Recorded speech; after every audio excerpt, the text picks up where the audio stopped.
ఆ సంపద సంక్షేమ కార్యక్రమాల ద్వారా పేదవాళ్ళకు అందజేయడం నేర్చిన పార్టీ తెలుగుదేశం పార్టీ. ఎవరిచ్చారయ్యా ₹2 కేజీ బియ్యం? ఎవరిచ్చారయ్యా పక్కా ఇళ్ల నిర్మాణం? ఎవరిచ్చారయ్యా ₹50 హెచ్పి కరెంటు? అవునా కాదా? అన్నా క్యాంటీన్ ఎవరు పెట్టారయ్యా? విదేశ విద్య ఎవరు పెట్టారయ్యా? సంక్రాంతి కానుక ఎవరు పెట్టారు? చంద్రన్న బీమా ఎవరు పెట్టారు? ఒకటి కాదు, అనేక కార్యక్రమాలు, వందల కొద్ది సంక్షేమ కార్యక్రమాలు ఏర్పాటు చేసిన పార్టీ తెలుగుదేశం పార్టీ. నువ్వు పుట్టక మునిపే ఎన్టీ రామారావు గారు తిరుమలలో అన్నదానం ప్రవేశపెట్టాడయ్యా. ఆ అన్నదానం ఈరోజు కొన్ని లక్షల మందికి తిండి పెట్టే పరిస్థితి వస్తే సరిగా మెయింటైన్ చేయకుండా నాణ్యమైన అన్నం కూడా పెట్టలేని అసమర్థ ప్రభుత్వం ఈ రాష్ట్రాన్ని పరిపాలిస్తూ ఉంది. కాబట్టి ఎవ్వరికి అనుమానం అవసరంలా ఈరోజు ఇతను చెప్పక్కర్లేదు. నువ్వు అప్పులు చేసి బటన్ నొక్కుతున్నావు. ఒక్క విషయం గుర్తుపెట్టుకోండి, ట్యాంకులో నీళ్లుంటే ట్యాప్ ఆన్ చేస్తే నీళ్లు వస్తాయి. ట్యాంకులో నీళ్లు లేకపోతే కొళ్ళాయి ఆన్ చేస్తే ఏమవుతుంది? కొంత సమయం బురద వస్తుంది.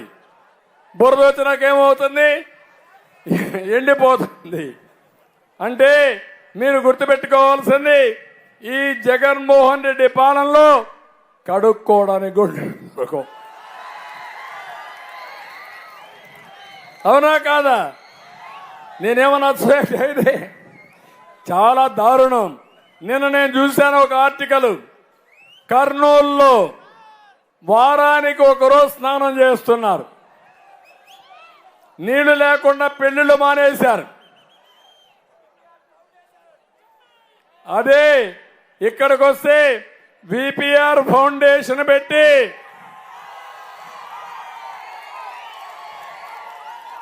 దగ్గర 150 గ్రామాల్లో పెట్టుబడి పెట్టి స్వచ్ఛందంగా మంచినీరు ఇస్తున్నటువంటి వ్యక్తి విపిఆర్.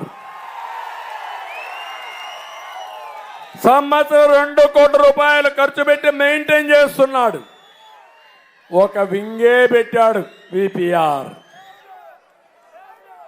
ఈయనకి ఆ ఏటు ఒక అతను వచ్చాడు ఇప్పుడు కొత్తగా, ఎక్కడి నుంచి ఊడిపడ్డాడు. పాపం నిన్న చూశారు ఆయన బాధ.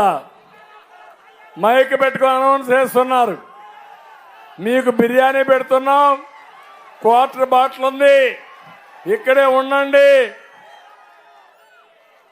మన సారు మాట్లాడతారంటే నీ బిర్యానీ వద్దు, నీ మీటింగ్ వద్దని పారిపోయారు. అంటే ఎప్పుడు కూడా మీరు గుర్తుపెట్టుకోవాలి, సిద్ధాంతపరంగా వస్తే మీటింగ్లు నిలుస్తారు. ఎక్కడికక్కడ అద్దె ఇచ్చే మనుషులు తీసుకొస్తే అద్దెకొచ్చిన వాళ్ళు నిలబడరు. ఈ విషయాన్ని మీరు గుర్తుపెట్టుకోవాల్సిన అవసరం ఉంది. ఇక్కడ కాకర్ల సురేష్ కూడా ఒక వెహికల్ పెట్టి మీ ఆరోగ్యం కోసం ఆరోగ్య రథం కూడా రన్ చేసిన వ్యక్తి. వీళ్ళు సేవాభావంతో పనిచేయడానికి ముందుకు వచ్చారు. అవతల వాళ్ళు దోపిడీ చేయడానికి వచ్చారు, ముందుకు వచ్చారు. ఎవరిని ఆశీర్వదిస్తారో మీరు అని అడుగుతున్నా మిమ్మల్ని.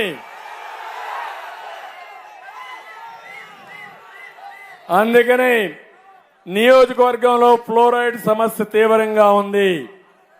అధికారంలోకి వచ్చిన వెంటనే ఇంటింటికి కొళాయి పెట్టిస్తాం. అదే మరి ప్రొటెక్టెడ్ నీరు తీసుకొస్తాం. మీ అందరికీ తాగునీరు ఇచ్చే బాధ్యత మాది. చాలా మంది ఫ్లోరైడ్ ఉండే నీళ్లు తాగి కిడ్నీ సమస్యలు కూడా వచ్చాయి.